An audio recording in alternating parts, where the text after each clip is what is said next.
बिहानदेखि घटना बताऊ त बाबु, साँचो साँचो के भयो? जसले हामी दुईजना त्यसलाई लिएर आयो होइन यता। तिमीले भन्यो नि त्यो दिन बिहान म वीरगञ्ज आएँ के भयो? पत्लैयाबाट वीरगञ्ज गएर वीरगञ्जबाट स्टाफ पुऱ्याएर अनि घर आयो नि। अनि त्यसलाई पनि लिएर आयो, म सिमराबाट उठाएँ त्यसलाई, आफ्नो साथीलाई। अनि यहाँ ल्याएर बस्यो अनि हामी दुईजना मन गरेको सेक्स गर्न होइन।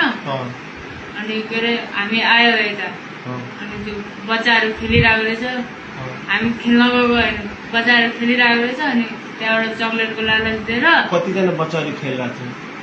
3 जना थियो, 2 जना केटा थियो, एउटा केटी थियो। अनि केटी चाहिँ यही डर गढीमा रहेछ। पहिलेबाट चिन्थ्यो त्यो नानुलाई? चिन्दैन थियो। जबदेखि त्यो गाडी चलाउन थाल्यो नि, अनि कहिले काहीँ गाडीमा के अरे खेल्न आउँदो रहेछ। त्यो खेल्न आएको समयमा म हुँदैन थिएँ त्यहाँ।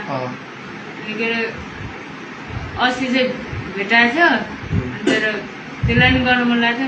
घरमा कोही पनि थिएन, त्यसको नि कोही पनि थिएन, मेरो नि कोही पनि थिएन। लिएर आयो, जति मन गर्यो।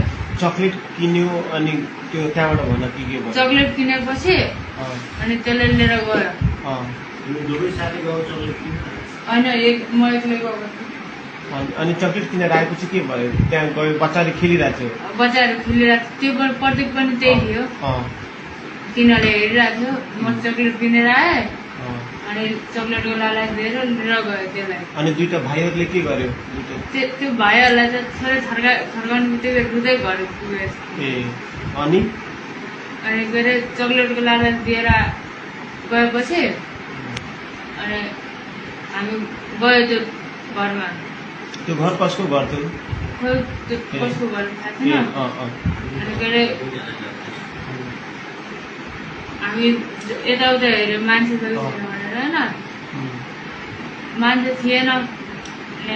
म आएँ, म पहिला सुरुमा छिरेँ होइन, अनि पछि केटी छिर्यो, बहिनी छिर्यो, अनि पछि लास्टमा प्रतीक छिर्यो होइन। अनि म जबसम्म मन भएन नि तबसम्म गऱ्यो त्यसले गऱ्यो, म यत्तिकै हेरेर बसिरहेको। मेरो त एकचोटि उयो गर्नु बित्तिकै निक्लिहाल्यो। अनि के अरे त्यसले जति मनसम्म गऱ्यो। कति रस्सीहरू बाँधेको थियो नि त्यो बेला?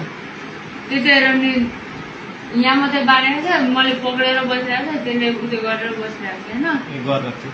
अनि के अरे जब त्यसको नि भयो नि, अनि